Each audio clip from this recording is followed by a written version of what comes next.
Hallelujah. आपण पाहूया आपल्या जीवनामध्ये देव कसं कार्य करेल. हा विश्वास ठेवल्याने आपल्या जीवनामध्ये कार्य होईल.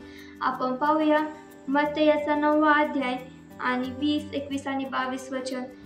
मग पहा, 12 वर्षे रक्तस्रावाने पिडलेली एक स्त्री त्याच्या मागे येऊन त्याच्या वस्त्राच्या गोंड्याला शिवली, कारण ती आपल्या मनात म्हणत होती, मी केवळ त्याच्या वस्त्राच्या गोंड्याला शिवले तरी बरी होईल. आमेन.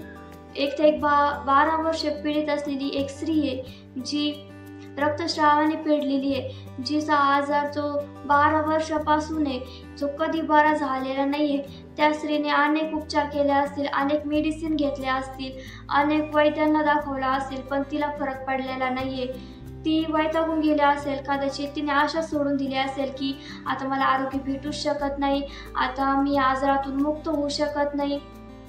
तिने आशा सोडून दिलेली असेल. आणि त्याच वेळेस येशू तिथून चाललेला होता. तिने ऐकलं की येशू हा आरोग्य देतोय, येशू आजारातून मुक्त करतोय. तिने येशूकडे पाहिलं असेल की तिने त्याच्यावर विश्वास ठेवला असेल, विश्वास ठेवला की हा येशूकडून मला आरोग्य भेटू शकते. इथं 21व्या वचनात सांगितले की ती आपल्या मनात म्हणत होती की मी केवळ त्याच्या वस्त्राच्या गोंड्याला शिवले तरी बरी होईल. ती आपल्या मनात म्हणू लागली की मी त्याच्या वस्त्राच्या गोंड्याला शिवले तरी बरी होईल. पण त्यावेळेस येशूजवळ इतकी गर्दी जमलेली होती, इतके लोक ते होते तिथे, की त्या गर्दीतून जाणार कशी. कारण त्यावेळेस अशुद्ध स्त्री त्या गर्दीत जाणं म्हणजे त्यावेळेस एखादी अशुद्ध स्त्री असली तर तिने कोणाला स्पर्श करायचा नसतो. कारण अशुद्ध स्त्रीने कोणा स्पर्श केला तर दुसरे अशुद्ध होतील, असा त्यावेळेस नियम होता. आणि जर अशुद्ध स्त्रीने कोणा स्पर्श केला तर तिला दगडमार करायचा. आणि तिला ह्या गोष्टीची भीती वाटली नाही की मला दगडमार होईल किंवा ह्या लोकांतून मी कशी जाऊ. तिने विश्वास ठेवला की नाही, मी याच्या वस्त्राच्या गोंड्याला शिवले तर मला आरोग्य भेटेल. तिने मनात म्हणत होती आणि त्या विश्वासाने ती येशूकडे गेली आणि तिने त्याच्या वस्त्राच्या गोंड्याला शिवली. वचन 22 आपल्याला काय सांगतं. तेव्हा येशूने मागे वळून तिला पाहून म्हणाला, मुली, धीर धर, तुझ्या विश्वासाने तुला बरे केले आहे. आणि ती स्त्री त्याच घटकेपासून बरी झाली. आमेन. इथं काय झालेलं आहे का ती स्त्री त्या येशूच्या वस्त्राला शिवलेली आहे.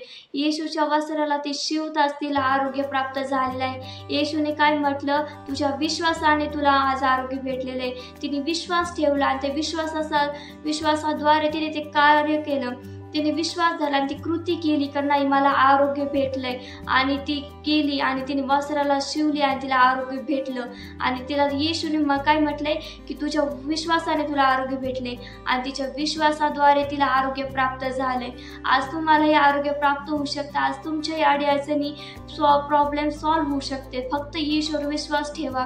विश्वास ठेवता तर देवाचं वचन सांगतं की विश्वास ठेवशील तर देवाचे गौरव पाशील आणि विश्वासाद्वारे कार्य होऊ शकतं.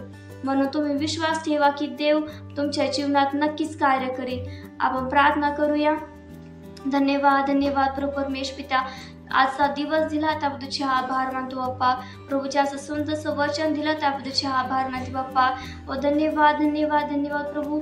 तुझ्या दयेबद्दल, तुझ्या करुणेबद्दल आम्ही आभार मानतो बाप्पा.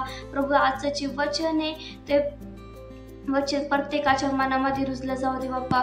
आणि अनेकांचा विश्वास वाढला जाऊ दे परमेश्वर पित्या. आणि असा विश्वास वाढू दे की ते कार्य आमच्या जीवनामध्ये पूर्ण होऊ दे परमेश्वर पित्या. धन्यवाद देतो, तू कार्य केले, आभार मानते बाप्पा. प्रत्येकाचा तू विश्वास वाढवला, आभार मानते बाप्पा.